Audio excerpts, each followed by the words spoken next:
Hey everyone, today I'm sitting down with a good friend and partner of mine, Rich McHugh. Rich has built a vast multifamily portfolio here in Southern California and also throughout the United States.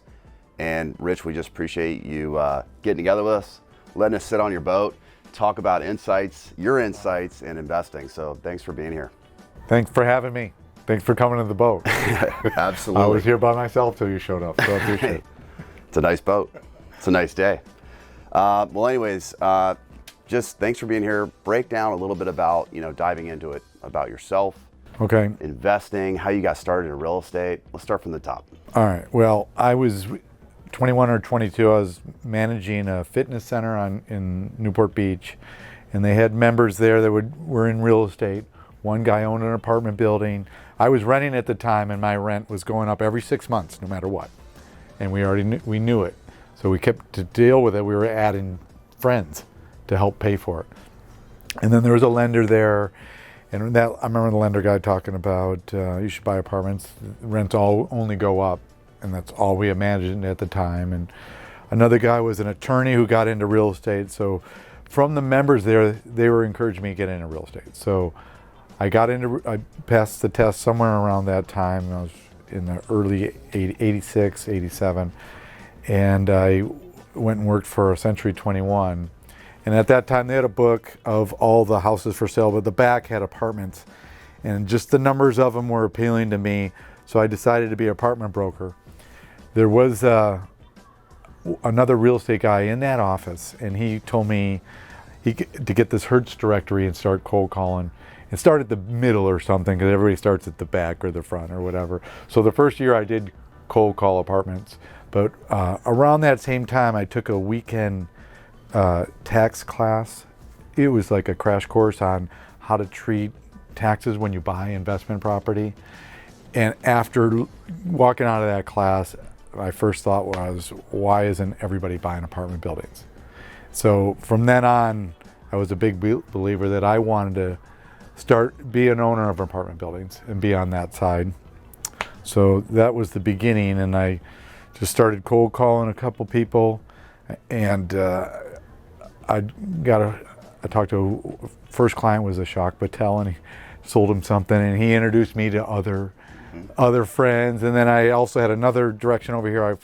I got to know an attorney named Wally Davis, and he had a bunch of friends. So those were my two leads, and I never really cold called after that. And I had something, and I started out as a buyer's broker because I didn't have the money to be a seller's broker. So I actually brokered for 20 years straight. The first half was pretty much the guy making all the offers, faxing them out at the time. And then halfway through, when I was successful and had money, I was representing sellers because I started a newsletter. I was one of the first websites when the internet came out. So that really helped me. Got it. So when you first got in the real estate business, this is what, 87? Yeah, 87, and I bought my first two properties that same year. There was a fourplex in Fullerton. It was $227,000, and I tied it up at 10% down with a seller carrying 10. So that was the most leverage you could do, these 80-10-10 loans. And I also was buying one in Anaheim. I didn't have the money, so I walked over to an older agent in my office that was a funny older guy, and I asked him if he'd split it with me. He puts in 5%. I put in 5%. I'll manage it. That turned out to be a mistake, but that was what I was offering him. But I get the commission on the sales side, which was 3% on both of them at the time. So it was 2% down plus cost, and I owned half with him. And I was running out there to Fullerton and Anaheim, renting them, or managing them, and collecting rents. Was that the mistake? Your time allocated towards management? But I could not afford a management company at that time. Yeah. Management company came later when I could afford it. So I had to do this in the beginning. Go out there, even when the boys were young, I had them in the back seat of the car. We had to go collect rents. And it was tough. If they weren't there, you didn't have a phone, you didn't have a cell phone. So you'd be like, I'll be back in a few hours. It was a headache. So I was making a lot of trips. I see. Just to get the rent. I see. So you got into the brokerage business, and then you started buying that first year. And then it just started going and rolling from there, the 80s and then the 90s. And then the recession hit. What year did the recession hit? Was it like 1990? So 1990. I bought pretty much all along. But I bought an 87 and it went up like 100 grand, so we thought I was smart. And I know I owned like 13 properties when 1990 hit. And then it slowly went down for like 5 years. And I ended up giving some buildings back to the bank. And I went in with some pretty sharp guys that ended up being very successful.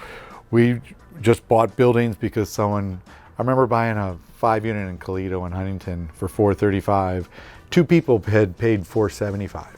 So they were just dumber than me. I ended up losing in foreclosure. It sold at $210. Oof. And now I see a listing out there is $2 million for a 5-unit. But I was happy. I had to walk from it. The taxes were building up. It would have taken I would have fed it for many years. So I walked from a handful, and then in 1994 or 5, that's when all the foreclosures came out. That was the best time. It was just not only small buildings, it was bigger ones too. So I bought a handful of properties then, which turned out to be really good deals. Since then, I've probably refinanced those properties 2 to 3 times. You still own some of those today? I still own them all, pretty much. The only property that I've sold, if something doesn't work out the way I thought it would, which happens, I sell it. And with apartment buildings, there's always someone who'll take it off your hands. That's true. It's not like another investment. There's someone who thinks he can do better, and good luck, go for it. So when you lost properties, I mean, a lot of people would just stop investing potentially, right? But you kept believing in it, you kept going. Yeah. The market started coming back, you stayed in the business brokering. Yeah. And then you just started all over again. Yeah, I was still a big believer. Now I could see it go the other way. And the rental market went down. It was vacancy, we were up to 9%. It was pretty much the worst it got. You know, if the rents were $750, they were $700. They just went down like $50. Got it. But tax-wise, it was still working out. They were paying off the debt. Yeah, I believed that people were gonna still come here, and they're gonna keep growing. So I was buying all along, but fortunately, I was doing well brokering because I was such a believer in apartments. I was always, of those 20 years I brokered, I was always doing well. 92 was a tough year. I remember what I made. It was I was going up, and then 92 was probably the hardest. Yeah. Anytime you got a deal, you were really lucky to get it, to sell things. So you would take your commissions and roll them into deals? Yeah. Were you buying deals on your own, or were you partnering, or a little bit of both? In the beginning, because I didn't have money, I pretty much went partners in just about everything. Got it. So I didn't start going into deals by myself till more than halfway. When I had the money, I was starting to take on deals by myself. And so that was all the way through the 90s? Yeah. Just a fabulous time to be buying. Yeah, there will never be a better time than 95, 96, 97. It made us all look like geniuses. And then, so I slowed down. I think in 92 or 3, I probably didn't buy much because I knew there wasn't any. It was still going down. You could see that it was still getting worse. Got it. And then the next recession, we kind of saw it coming because people were buying fourplexes for 800 grand, and they were leveraging 100% financing. They were buying negatives. So it was really obvious that those were coming back. So in 2008, 2012, during that time, I was tracking foreclosures, with the default properties, and I had an assistant at the time, and they were tracking all the sales, and we made an offer on every single property that was in foreclosure. That was an apartment building, 4 or more, but there was very few more than 4 units. It was a bunch of fourplexes. I remember that. That was when I first entered the business, and I was focusing on 5 and up. Yeah. Thinking there was going to be a bunch of REOs, and there was really none, basically. Yeah. But you were smart. You were buying a bunch of fourplexes, and that's where the market really got hit. Yeah, well, there weren't many because the banks got a lot smarter. In 95, I bought a 15 unit and a 4, different around that size units in 95, 96. But after that time, the banks were now lending on the net income of the property, not forecasted rents. So we didn't see 5 or more hitting the foreclosures too often. I see. So where'd you buy? You were buying stuff in LA, REOs? Well, I was buying Long Beach because I was already broken in Long Beach. I had my assistant lived in Compton, and so she gave me some insight in that city. And so I bought several in Compton, and I was pretty much the only one at the auction. buying it at the auction, so it was a penny over the price. And we bought them all different ways. We did a couple short sales. You know what that is, when it took a little bit while. We just made an offer with the agent, and 2 months later he told us we got the deal when it got approved by the bank. And then I was using a company at the courthouse steps. He was taking 10 grand, and he would even finance 70% of it if we needed. And so I only went to the courthouse steps a few times, but someone was there for me making bids and communicating with me at the different auction houses. It's amazing. So that was 8, 9, 10 roughly? Yeah, 2008, 9, 10. And since we were tracking them, we were reaching out to the bank that it was foreclosing on it, and we would find out who the agent was who was going to be listing it. So we would give them a call, and we were making offers even before they ever hit the market. I see. And then they got wind of that after a little bit, and that agent soon had to put it on the market for 5 days or 7 days or whatever. So there's all different ways to buy it. So we were first going directly to the bank, and then they would lead us to their agent who's going to get the listing. It wasn't me. I wasn't one of the foreclosure guys. There was a handful that they choose from. Were you out of the brokerage business? No, I was brokering the whole time. I was selling apartments the whole time. So you were selling apartments, you were brokering up till even in the 08? No, I'm sorry. I'm trying to take that back. I was brokering. In 2006, 2004 and 5 were phenomenal years. Every deal closed. Nothing fell out. Everybody's making a lot of money. All the lenders are making a lot of money. All the brokers are making a lot of money. And those 2 years, I closed like 58 deals one year and 52 in another. And the phone never stopped ringing. And all of a sudden, 2006 came around, and that was pretty much the slowdown, and it started heading south, and the market quieted down. And I was burnt out by then. So that's when I really stopped brokering. My cash flow on those earlier deals was enough to live off. So by then, I was only taking listings if someone really called me or made it really easy. And so I really looked at it as 20 straight years of successful brokering. And now, since then, I've just been an investor. So I'll just continue investing in apartment buildings. Gotcha. So you've done a great job buying back to 08, 10, 11, 12. I remember you were making offers, buying stuff. You bought some really good deals when nobody else was really buying. You partnered on some stuff, and you bought. And then how did you, okay, so say from like 10, 11, 12 to like now, you've amassed a lot of real estate. You've started going out of state, what, in 2015? Yeah, around there, because things were starting to get pretty high here. They weren't making sense, so I was running out of things to do. Right. And so I got onto LoopNet and found a property out of state. Mentioned it to a buddy in my office, Fox. Turns out he's from that city and already owned in that city. So it was meant to be. Yeah, it was meant to be. So I started there, and now I own in like several states, and I'm glad I went. Because in the past, when I would hear the out-of-state stories, they were usually not very successful. And I thought, oh, good thing I never left, for the 20 years or whatever, 25 years I was investing. But now it's been a lot of fun, and pretty much anywhere, and I was looking at all different cities, wherever I could read the top 10 cities that are growing, blah, blah, blah. But wherever you bought in any one of those cities from 2012 on, everybody's making money. So I would have done well had I bought in these other cities too. But now I have management in all these cities, because that's pretty much everything when you go out of state. And I have fired a couple management companies that weren't good. You usually take whoever's running it now, for the most part, give them a chance, and then you usually ask the brokers there who are the best managers. And so it's taken me a couple properties that took a year to get rid of the manager, and it took a little bit longer, and we lost for a little bit. Were you a little overwhelmed getting the hang of out of state, not going around and seeing the properties, or not knowing if the area was good, and just some of the nuances that here you don't know there? It was funny. I brought in some of the smart people from out here to help analyze the buildings out of state. So I took in a lot. I didn't do anything myself. It was all with partners. And I'm from out of state, so I have family in one state. So I got brothers and sisters driving by the property and then looking at it and handling that part. But as far as analyzing the investment, I did bring in some people here that were investors to help me analyze the properties, make sure I'm not missing something. Got it. I now am so entrenched in these areas, I don't need that anymore. I know I know the streets, but in the beginning, I did want people to go in with me. Like so a second set of eyes. Yeah, yeah. And then now you're refinancing a lot of those properties. Yeah, so 5 years have gone by since we went out of state, and so they've all gone up.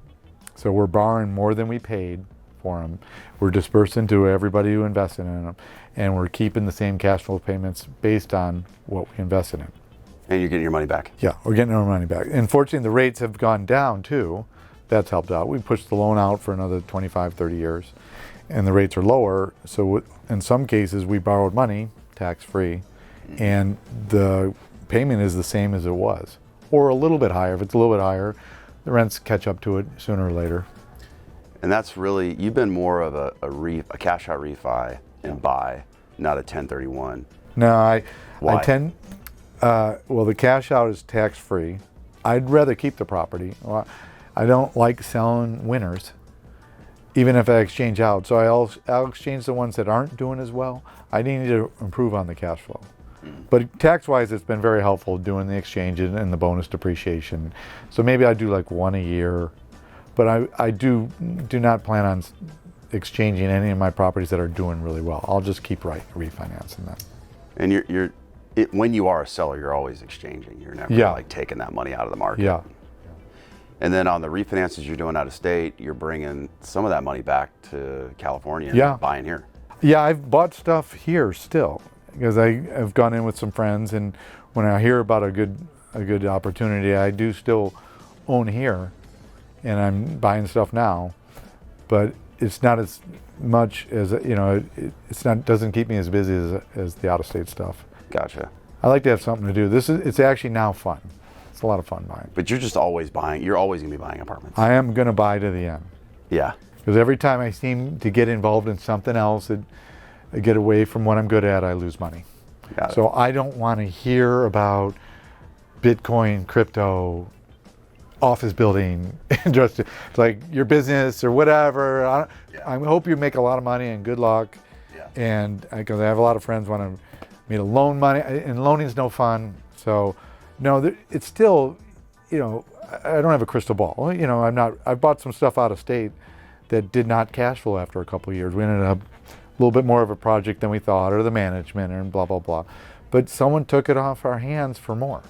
We didn't lose. We all still made money and found something with more cash flow. So for me, cash flow is the game, and it has been ever since I lost the first batch of properties in foreclosure. I should have bought for cash flow. I was just buying just because the price was higher and the market was higher, but that changed. So as long as you're cash flowing, then you don't have to really worry about the market going up or down too much. You're cash flowing. So that's these properties that I'm keeping. It's because they're giving me a great return. Yep. And I know I can always sell them. Why do I need to sell them? I can always sell them later, some other time. The value will still be there or higher. So true. And then when you're doing your deals, you're not really spinning a lot of your wheels, like executing the business plan or like on the ground level. When you're partnering on deals, like tell us more about how you kind of partner on deals. Does another one of the partners kind of execute the business plan or manage the asset? Like you've structured these deals to where you're invested, but you're also, your lifestyle, you're balanced. It's not, you are working a lot, but yeah. Well, it doesn't take time. I mean, it's the same operating agreement. It's already been vetted by attorneys and stuff like that. And the only people I'm bringing in really are friends or family. So I already know them. But I have nieces and nephews in the deal, so I want to make sure they're good. And when I see them on vacation, when I go home, it's something to talk about, and I like it, and they're learning because it's my business, so I can teach them different things. And it's tough now, so it gives them a head start. Yeah, I just feel like a lot of people could buy buildings and grow, and then they're just never going to lift their head up and live a balanced lifestyle. How are you involved in so much and you're not working? Well, for one, when you have good management. Yeah. Like in the beginning, I was all over the management, calling the on-site managers and being nice and talking to them. And now I don't need to do that. I have a good management company. So I trust the management company, and in a lot of cases, the management in some of these out-of-state deals, they've invested their own money in it.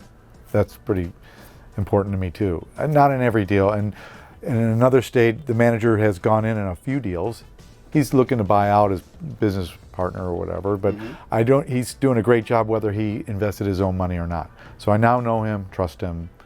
But in one state, the manager is in every single deal that I'm in. So that helps too. So I don't really worry about it. I don't lose sleep about it. So it's easy. It kind of just runs itself and I just get checks. So it's just kind of managing checks and reading statements. Statements are fun. I could take a lot of, there's some key things on the statements I look at, and I continue to look for more, but it's usually the manager or a broker will call me to tell me about something because he knows I can close. But I'm not looking at the postcards. I'm not looking at all the emails I get unless I hear from the broker or hear from someone. Someone tells me. Right. And it hasn't stopped. Gotcha. And So then it on the keeps you deals busy. you're coming back and buying here, are you day-to-day handling those assets, or is it just another manager or partner? Hardly involved. It's another friend who is tied him up, and he's calling me to kind of go in with him. We own a number of properties together. They have a management company. They're doing a really good job with it. So I trust them. We have a long history, and plus I've known them over 30 years. So it's just really just refinancing. I mean, it's simplifying what you've done. It's just you've constantly kept buying more and more. Yeah. As the equity's built and the rents are up, you pulled cash out and just kept going. It's pretty been much every snowballing. every 5 or 7 years is usually a pretty good time. You've paid down enough debt, it's gone up enough. You can push the loan out for another 30 years, and you'll be able to pull out some cash and distribute what you put in, and can keep the property. And you're not paying tax on it because we do cost segregation. We're pretty aggressive on that, and we've been doing that all along. So it basically is tax-free cash flow. Wow, that's amazing. I mean, all the benefits to real estate, it's a no-brainer. I agree. Yeah. Like, why isn't everybody, buying real estate or being involved? Because it makes a lot of sense. What about outside of what you're currently doing with the cash out refis and buying more? What's the outlook for you maybe the next couple of years? Like, is it just more of the same, or? It's more of the same, and I wouldn't mind. I'm in, I don't know, several states right now. If I hear about another good opportunity in other states to kind of open it up, I'm interested in. So I do have a national management company that I know, so I'm comfortable with them. So I'm open to other areas. So I just will continue to buy. I'll bring in friends. That if they want to, or family, if I'm interested in bringing them in. And so I think I'm going to keep going all the way to the end. I love it. That's one thing that's special about you is that, in the good markets you're buying, in the down markets you're buying, you're like always, it's almost like a dollar cost averaging. Like you're always doing something. You're always putting new money into the marketplace. You're not scared when the market's a little scared. No. I remember you bought some deals in Santa Ana in 2009, 10. It was like 100 a door, 120 a door, and 7 cap deals. And it's funny how people get so scared before the foreclosure. But in 2008, when it first came, or right around that time, it was on the news. This is going to be the worst recession in 100 years, and I just remember it. That's all I need to know. So I told my assistant, track everything, offer on everything, and I remember a couple of the short sales. I had no idea. All of a sudden, she told me, oh, by the way, they accepted our offer, which means the bank had finally approved that listing agent's price, which was below the debt on it. Wow. Anybody can sign an offer with them. It's just having the bank approve it. They'd rather not go in foreclosure. So there's a couple short sales there. There's some things bought at courthouse steps, some things bought, right when the bank got it back, before it got listed. Over that time, there's different ways to get them, but we went after all of them, and it ended up acquiring 20-some fourplexes. Maybe I had a 5-unit and a 7-unit, but nothing bigger than that really was hitting the foreclosure market during the 8 to 12. Wow, that's exciting times. I've always wanted to have money when there was a recession. The last time I didn't have any money, so I couldn't participate. In 2008, I did borrow. I did get a line of credit on the house. I did borrow off my bond fund or my investment fund, and I did refi a few things that I could. So I was definitely ready for that one. In the 1995-97 recession, that was brokerage thing. Fortunately, I was selling some foreclosure and selling properties a little bit to have enough money to go in. But I went in with partners when needed. Yeah, that makes sense. And you were ahead of the curve, and a lot of the curve, buying out of state. I remember you saying, "Hey, Dan, you should throw in a little piece in these things." Yeah. And I finally did. Yeah. And you go, "You should probably put in a little bit more than that." And I didn't, but I'm like, "But you were right. Yeah. Those were really good." Yeah. And the one that wasn't, we sold it for a profit anyways, big and then profit. rolled it into something else anyway. So. Yeah. It's been a lot of fun. It has been a lot of fun. It's been, when I first got in the business, this is like 2008. I remember looking at all the comps. Yeah. And I saw your name on a lot of them. And that was the 05, 06 or whatever, 04, 05. Yeah. And it was just amazing to see you come from, basically nothing. And then you built it up into something substantial. In the brokerage business, you had a really good brokerage business. Yeah. And then you phased out of that and went investing and just took it to the next level. Yeah. And then you went out of state and took it to the next level. Yeah. And your lifestyle, you've been just super balanced. I think a lot of people, myself included, you just head down working. Thank you. Was your head down working long hours when you were in brokerage, and that kind of switched? And then you kind of pivoted, or what? I tried to keep working, like stopping at 5 o'clock. I had two young boys. But I was on the phone the whole way home. And then I remember doing walkthroughs on Saturdays, or Sundays, because that's when you walk that's when the buyers were available. So I did work on the weekends to show some units for 2 to 3 hours or whatever. Yeah. So yeah, you had to put the time in. Yeah. But I tried to manage my time. I tried to pretend like I was punching a clock. I was 9 to 5. When you're a 100% salesperson, you need to set and fix that in your head. You're a business. You have to do what you have to do. So I did what I had to do, but I did not work all night long. I still was involved in my sports and different things, and you have to turn off the phone for a little bit. Yeah, you did great with the balance on that, and then transitioning, knowing there was an end that you were eventually going to phase out. Yeah, I had different cash flow goals. So when the recess in 2006, when it started, I think I was at my first cash flow goal, where I didn't need to broker anymore. And then you keep pushing the goal, and now it's see how high I can get. Yeah. It's and now it's a game. So if the market, like you hit your cash flow goal in 2005 or 6 to where it was covering your expenses, and you could literally just. I could stop brokering. I did still broker. I still had my license. So when I say I look at it as I retired then, but I retired from the grind or really pushing myself. But if someone asked me to go list a property or do something I was still doing that and still getting. It was just the really easy stuff. Got it. Rich, thanks for taking the time, sharing your story. I loved it. We loved it, so thank you. It's great to see you. I know you're really busy, so setting some time aside for me. Oh, of course. Very much appreciated. Of course. Well, thanks so much for watching this video. Feel free to like and subscribe, and we'll keep putting out good content. Thanks so much, and we'll see you on the next one.